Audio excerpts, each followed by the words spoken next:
The remnant of Israel. Ask then, did God reject his people? By no means. I am an Israelite myself, a descendant of Abraham from the tribe of Benjamin. God did not reject his people whom he foreknew.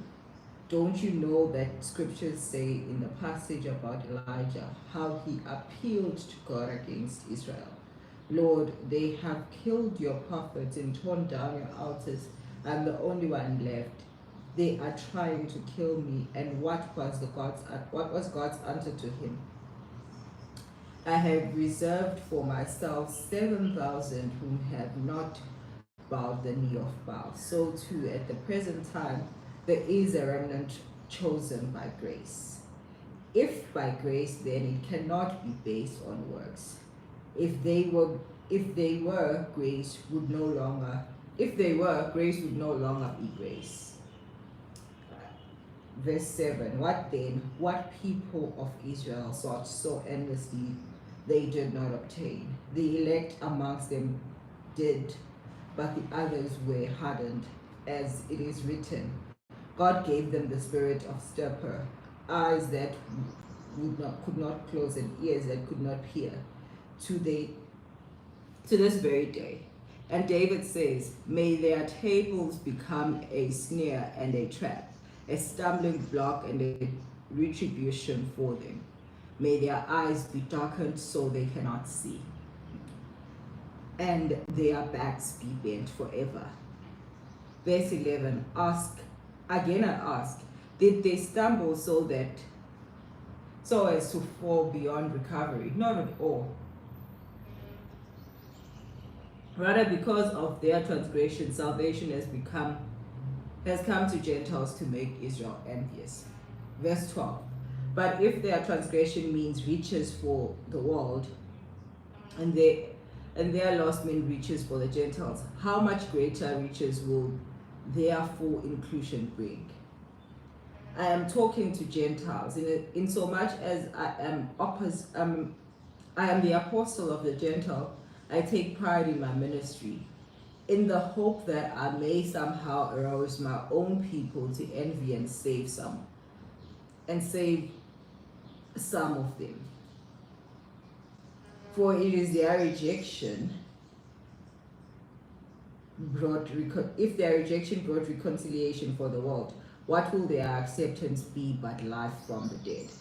If part of the dough offered as first fruit is holy, then the whole batch is holy. If the root is holy, so are the branches. Verse 17, if some of the branches have been broken off, and you,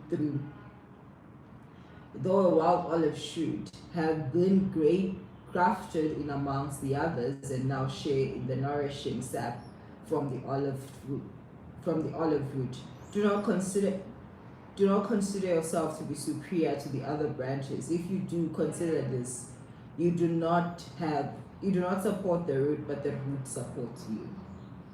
You will say to then branches were broken off so that I could be grafted in. Granted, but they were broken off because of unbelief, and you stand by faith. Do not be arrogant, but tremble.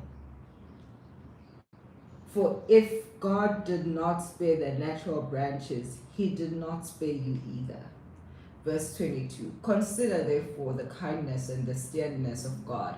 Steadiness to those who fell, but kindness to you, provided that you continue in his kindness, otherwise you also will be cut off. If they do not persist, if they do not persist in unbelief, they will be grafted in, for God is able to graft them in again. After all, if you were cut off an olive tree that is wild by nature and contrary to nature,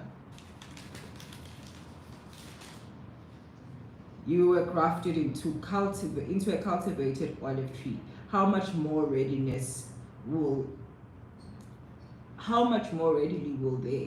will these, the natural branches, be grafted into their own olive tree? I do not want you to be arrogant of this mystery, brothers and sisters, so that you may not be consignated. Israel has experienced hardening in part until the full number of the Gentiles has come in. In this way, all Israel will be saved. It is written, the deliverer will come from Zion, and he will turn godliness away from.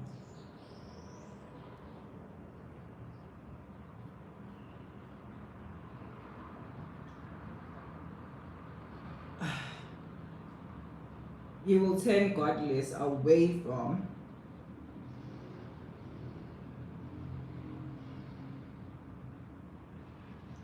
Jacob, and this is my covenant with them who take away their sins. As far as the gospel is concerned, they are enemies for my sake. But as far as the election is concerned, they are loved on account of the patriarchs. For God's gifts and his calls is irrecoverable.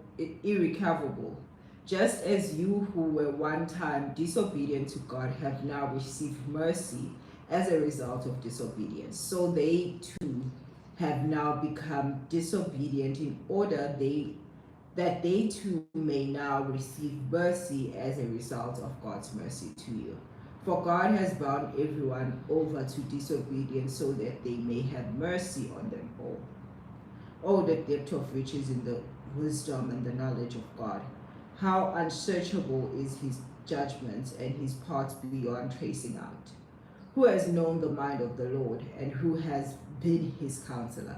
Who has ever given to God that God should repay them? Verse 36, for from him and through him and for him are all things. To him the glory forever. Amen.